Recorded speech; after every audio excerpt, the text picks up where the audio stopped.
1/8 ఇది power of 2 కాబట్టి exact values 12.5%. 3/8 3 times 12.5 37.5%. 37.5%. Next one 4/8 1/2 5/8 5 times 12.5 62.5%.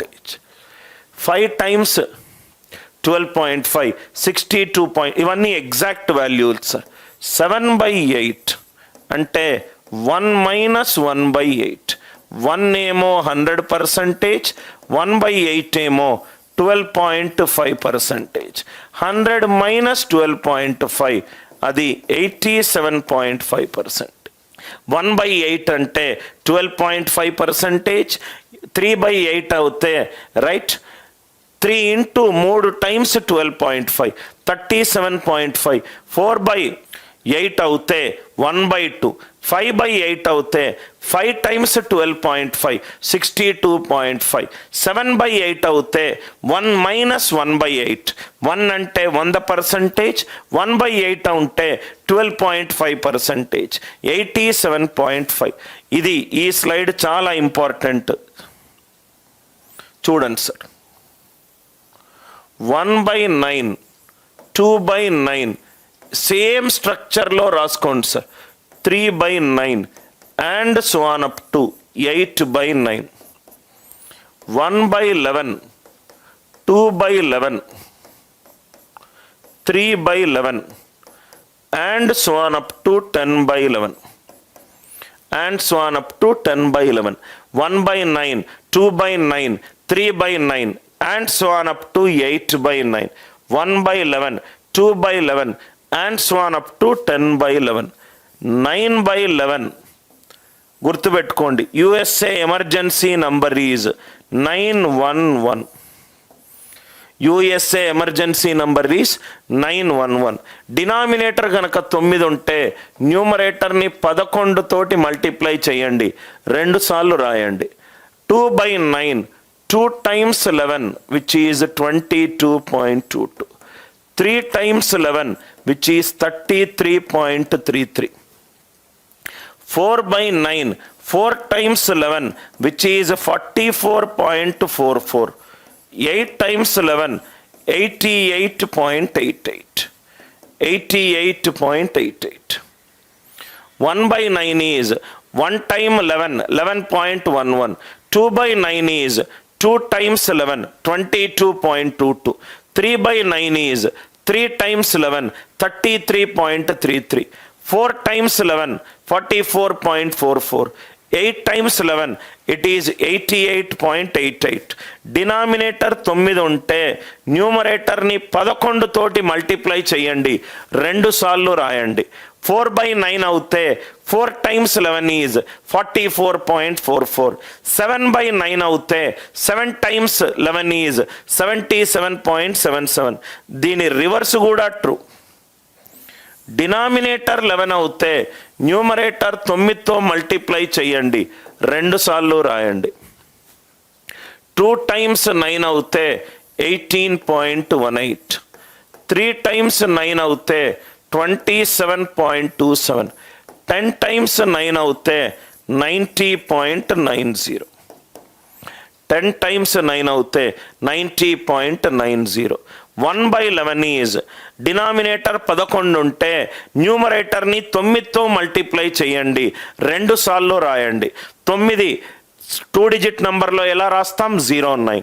2 times 9 is 18.18. 3 times 9 is 27.27. 10 times 9 is 90.90. 9 11 ఒకటే technique మీద ముందుకెళ్తుంది. డినామినేటర్ 9 ఉంటే న్యూమరేటర్ని 11తో మల్టిప్లై చేయండి, 2 సార్లు రాయండి, 2 సార్లు రాయండి. డినామినేటర్ 11 ఉంటే న్యూమరేటర్ని 9తో మల్టిప్లై చేయండి, 2 సార్లు రాయండి, 2 సార్లు రాయండి. USA emergency number 911. 9/11 world trade centre collapse. World trade centre collapse. 9 11 ఇవి డినామినేటర్ ఇక్కడ చూడండి సార్, ఇది పవర్ ఆఫ్ 2 కాదు, ఇది పవర్ ఆఫ్ 5, 2 and 5 కాదు. అంటే ఇవన్నీ వాల్యూలు అప్రాక్సిమేట్ వాల్యూలు. కాబట్టి డినామినేటర్ 2 కానీ 5 కానీ 2, 5 కాకుండా ఏదొచ్చినా డిజిటల్ సమ్ అప్లైస్ చేయలేము. రికరింగ్ డెసిమల్స్కి డిజిటల్ సమ్ అప్లై చేయలేము. రికరింగ్ డెసిమల్స్కి డిజిటల్ సమ్ అప్లై చేయలేము. చాలా క్లారిటీ తోటి సబ్జెక్ట్ నేర్చుకోవాలి సార్. కొన్ని ఇంపార్టెంట్ పర్సంటేజ్లు ఇక్కడ రాస్తున్నాను. దీని తర్వాత కాన్సెప్ట్లోకి వెళ్దాము. 1/12, 1/17, 1/13 అన్నీ కూడా అప్రాక్సిమేటే సార్. 1/18, 1/19, 1/20, 1/21, 1/24, 1/25, 1/26, 1/27, 1/27, 1/27, 12, 17, 13, 18, 19, 20, 21, 24, 25, 26, 27. 1/1 చూద్దాం సార్. ఇక్కడ చూడండి, 18, 19, 20, 21. ఈజీ ఏంటి సార్? 1/25. మిగతా అన్నీ కూడా 0.25లో చేంజ్ అవుతుంది. డినామినేటర్ వాల్యూ తగ్గితే ఈ వాల్యూ పెరుగుతుంది. సో 5.25. డినామినేటర్ వాల్యూ తగ్గితే ఇది వాల్యూ పెరుగుతుంది 5.5. డినామినేటర్ పెరిగితే ఈ వాల్యూ తగ్గుతుంది 4.75. 4.75. 18, 19, 20, 21. 18, 19, 20, 21. ఈజీ వాల్యూ ఏంటి? 1/20. 1/20 ఏంటి? 5%. మిగతావి వాల్యూ తగ్గితే పర్సంటేజ్ పెరుగుతుంది. ఇది 5.25. వాల్యూ తగ్గితే ఇది పెరుగుతుంది 5.5. వాల్యూ పెరిగితే ఇది తగ్గుతుంది 4.75. 1/24, 25, 26, 27లో కరెక్ట్ వాల్యూ ఏంటి? ఇది 4.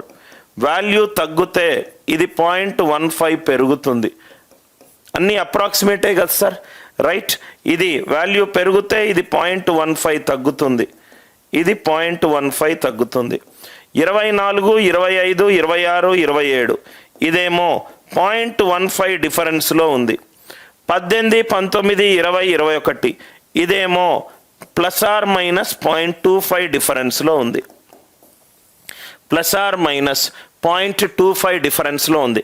మళ్ళీ ఎక్స్ప్లెయిన్ చేస్తున్నాను. 18, 19, 20, 21. 18 ఎట్లయినా రికరింగే, అన్నీ అప్రాక్సిమేట్ వాల్యూలే. గుర్తుపెట్టుకోవడం కష్టం కాబట్టి 1/20 మీద అటాక్ చేద్దాం. 1/20 ఎంత? 5%. ఇదంతా 0.25. డినామినేటర్ వాల్యూ తగ్గితే పర్సంటేజ్ వాల్యూ పెరిగింది 0.25, 0.25, 5.25, 5.5.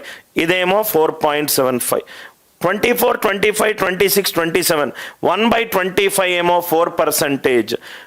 డినామినేటర్ తగ్గితే వాల్యూ పెరిగింది 4.15. ఇదేమో 3.85, 3.7. 1/13. 13 ఎన్నిసార్లు 100లో పోతుంది? 7 సార్లు. అది 2 సార్లు రాయండి. 12 100లో ఎన్నిసార్లు పోతుంది? 8 సార్లు. డినామినేటర్లో ఉన్న అంకెలను కూడండి. 1 + 2 ఈజ్ 3%. 17 ఎన్నిసార్లు పోతుంది? 5 times. 1 + 7 ఈజ్ 8. 1 + 7 ఈజ్ 8. ఇక్కడ వరకు మీకు అంత క్లియర్గా ఉంటే